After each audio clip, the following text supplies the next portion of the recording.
où Dieu avait établi son nom, Jérusalem.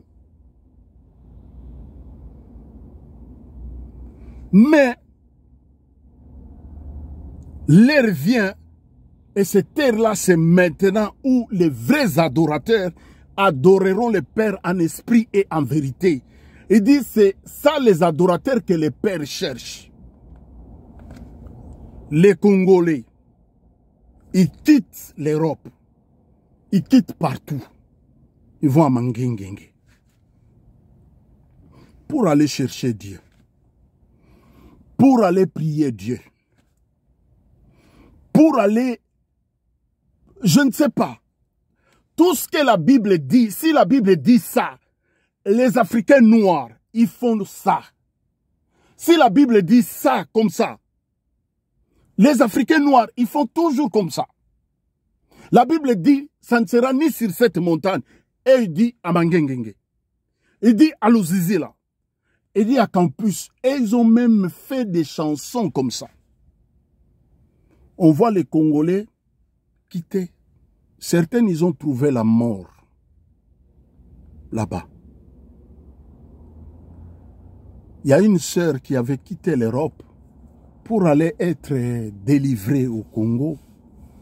Après 2 mois de délivrance, pendant qu'il faisait des démarches pour retourner, elle avait trouvé la mort. Elle avait trouvé la mort. Parce qu'il dit, les vrais adorateurs adoreront le Père en esprit et en vérité. Ça ne sera ni sur cette montagne. Ils vont. Ils vont tous les jours, même si la Bible dit ça. Et je ne sais pas, parce que nous sommes comme des enfants d'Israël quand ils sont sortis d'Égypte.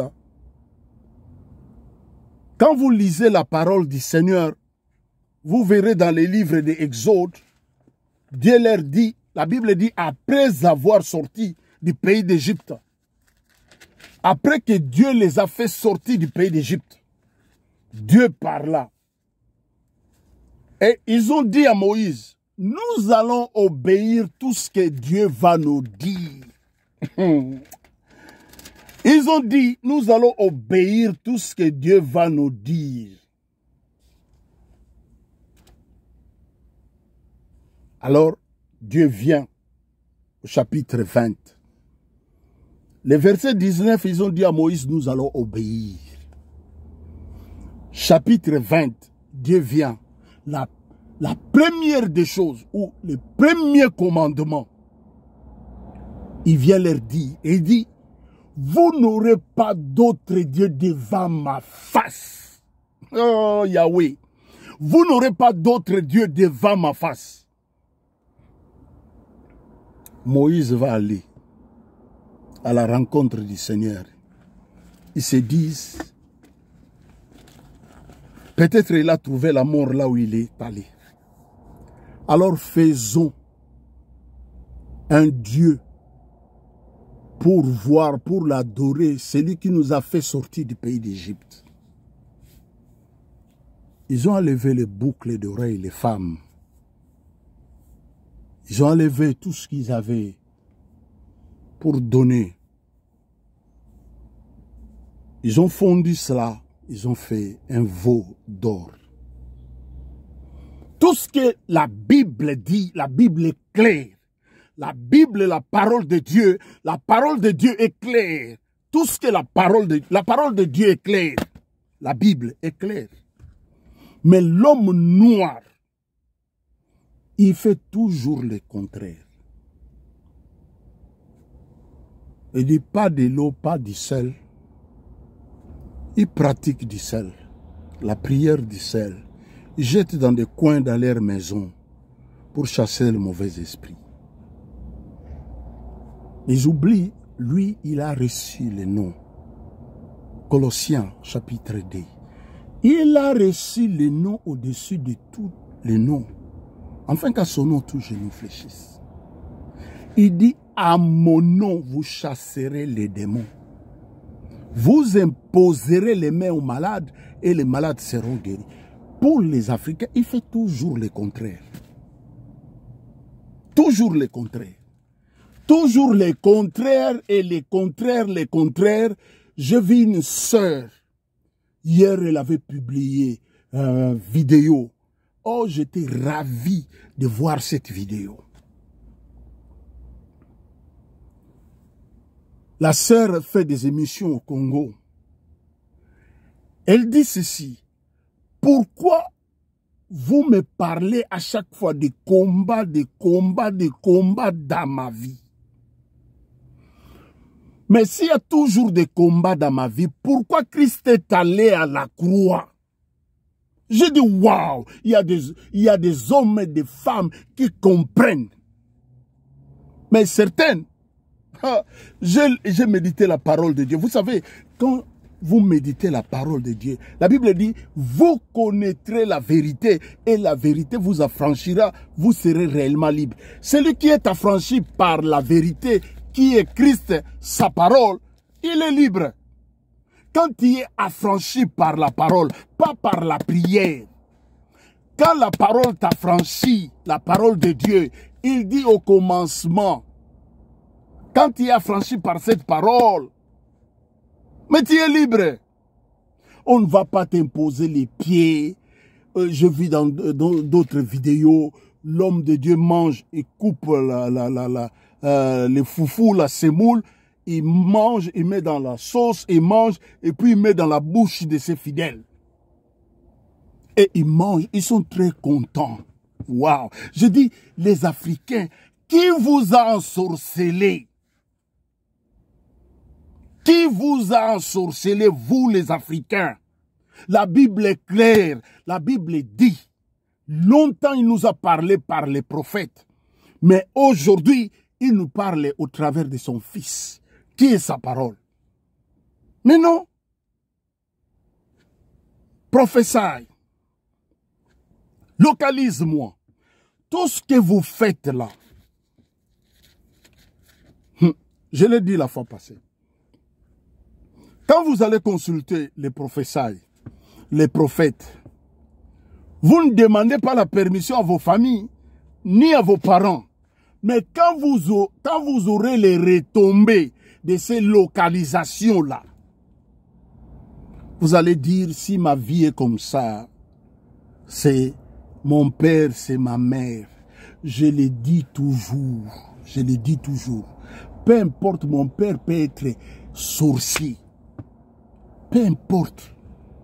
La Bible dit ceci. Si ton ennemi a faim ou soif, donnez-lui à manger. Ça, c'est la vérité de la parole de Dieu. La Bible dit, car en agissant ainsi, ce sont des charbons ardents que tu amasseras sur sa tête. Cela veut dire quoi? Parce qu'on a mal interprété la Bible et on a pensé, on dit en lingala, makala moto na motuna est faux. Faux, cette interprétation-là. C'est une possibilité que toi, tu l'offres, la personne. Pendant qu'il te haïsse, toi, tu lui donnes la possibilité. Tu lui offres la grâce de Dieu. Le jour où, la Bible dit, le jour où Dieu va le visiter, il va glorifier le Seigneur pour toi. Nous n'avons pas lutté contre la chair et le sang. Ton père, c'est la chair et le sang. Nous n'avons pas lutté contre la chair et le sang, mais contre les principautés, les dominations dans les lieux célestes. Si vous voulez faire des choses comme ça, la chair et le sang, nous n'avons pas à lutter, mais contre les esprits méchants. Si vous voulez des choses comme ça, mais la chair et le sang, non, on n'a pas à faire, on n'a pas à faire avec la chair et le sang, parce que la Bible a déjà donné la solution. Mais regarde ce qui se passe. On était quelque part à Paris. J'ai fait une petite courte exhortation. Et puis pendant l'exhortation, je parlais. L'Esprit de Dieu me saisit. Je dis ici, dans la salle ici, il y a des hommes et des femmes qui ont taxé leurs parents des sorciers. Ici, dans cette salle, il y a des hommes et des femmes. Je ne connais personne là-bas. Je connaissais personne, à part la personne, à part notre ami, à part ma soeur, que nous sommes allés là-bas. Je connaissais personne. Mais l'Esprit de Dieu m'a saisi et je commençais à parler. Vous savez, honore ton père et ta mère, Éphésiens. C'est le seul commandement qui est lié avec une bénédiction. Honore ton père et ta mère. Mais toi, ton père et ta mère, c'est des sorciers. Tu es à côté de la bénédiction. Ton père et ta mère, c'est la bénédiction pour toi. Mais toi, tu ne l'honores pas. Toi, tu les taxes des sorciers. Tu les taxes de tous les maux. Tu manques même le respect à tes parents. Ceux qui t'ont mis au monde, tu leur manques le respect. Tu vas obéir à nous, hommes de Dieu. Tu passes à côté de ta bénédiction. Tu passes à côté de ta bénédiction. Si on t'a jamais dit ça, moi je te le parle, ma main sur la Bible, au nom de Jésus-Christ, je te parle la vérité pure. Tu es à côté de la bénédiction. C'est pourquoi tu n'es pas béni. Tu peux faire des jeûnes comme tu veux. Tu peux donner même de l'argent. J'arrive. On n'est pas dans le vif du sujet. Chapitre 1er. La Bible dit, pendant longtemps, il nous a parlé, après avoir autrefois plusieurs reprises et plusieurs manières parlé à nos pères par les prophètes. Dieu dans les derniers temps nous parle par les fils qu'il a établi héritier de toutes choses, par laquelle il a aussi créé le monde. Nous savons que le monde a été créé par la parole de Dieu. Christ est la parole faite chair. Verset 2.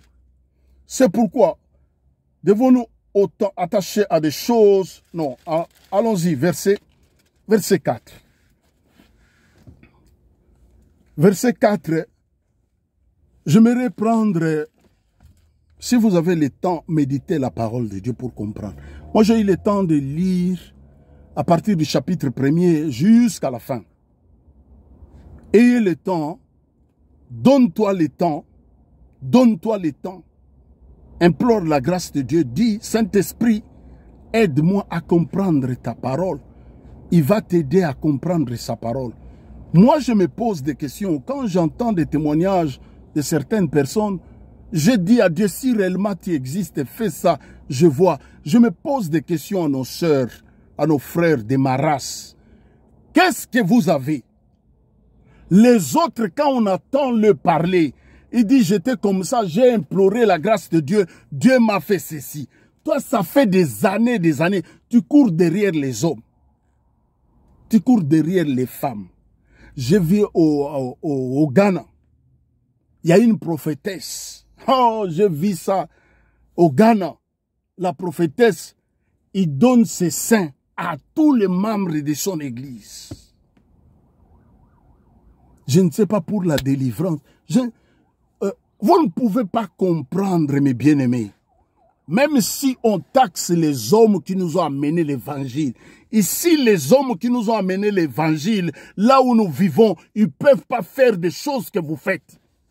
Et ils ne peuvent pas faire ça. Malgré qu'ils nous ont amené l'évangile. Ils nous ont amené l'évangile. Gloire au Seigneur, nous sommes sauvés au travers de cet évangile-là. Mais eux qui ont amené l'évangile, ils ne pratiquent pas des choses comme vous les faites. La prophétesse donne ses seins. Tous les membres de l'église viennent téter. La prophétesse. Je ne sais pas pour la délivrance. Je ne sais pas pour la richesse. Je ne sais pas. Et je me pose des questions. Qu'est-ce qui se passe dans les hommes et des femmes, dans la vie des hommes et des femmes de ma race? Qu'est-ce qui se passe? Par la montagne, ils vont à Lozizila. Par la montagne, ils vont à Mangengenge. Par la montagne, ils vont au campus pour aller prier. C'est comme si Dieu résidait à Mangengenge. C'est comme si Dieu résidait à Lozizila. C'est faux. Quand vous faites des choses comme ça, vous retournez à la loi. Et quand vous retournez à la loi, Galate dit, maudit est quiconque qui n'observe pas tout ce que la loi dit. C'est pourquoi, regarde, c'est un petit G. C'est pourquoi vous verrez vos vies 8 et 8. au rond-point. Et les hommes de Dieu, ils sont toujours bénis parce que c'est vous qui les bénissez. Toi, imaginez-vous, moi, je pars prier quelque part. Je prie. À la fin de la prière, on me donne une enveloppe. Je regarde 300 €. Je dis, c'est seulement pour la prière. Moi, je prie. Moi, je sais ma relation avec ce Dieu-là glorieux. Pendant que j'ai fait son service, lui va me bénir. Imaginez-vous, 10 personnes me donnent une enveloppe comme ça, 300, 300, 300. J'ai combien? C'est 3000 €. Vous les rendez riches. Vous, c'est toujours pauvre. Même en Europe, tu n'as jamais eu l'occasion d'aller à un restaurant vrai, à part McDonald's. Je ne fais pas leur publicité. À part Quick ou KFC. Un vrai restaurant, tu entends seulement les hommes. Tu entends seulement, nous étions au restaurant. Mais pour toi, le restaurant est fait à des hommes et des femmes, leur vie, leur standard de vie est élevé. Mais moi, nous, dans ma famille, moi, ma femme, les enfants, notre standard, c'est trop élevé. Parce que nous allons, là où les hommes ont peur, nous allons là-bas. Là où les hommes ont peur, nous allons là-bas. On était au restaurant là où tous les stars de foot qui viennent ici à Bruxelles. On était dans ces restaurants là où on a mangé. On était au restaurant. Toi, tu leur donnes de l'argent. Ils deviennent de plus en plus riches et vous devenez des pauvres. Mais parce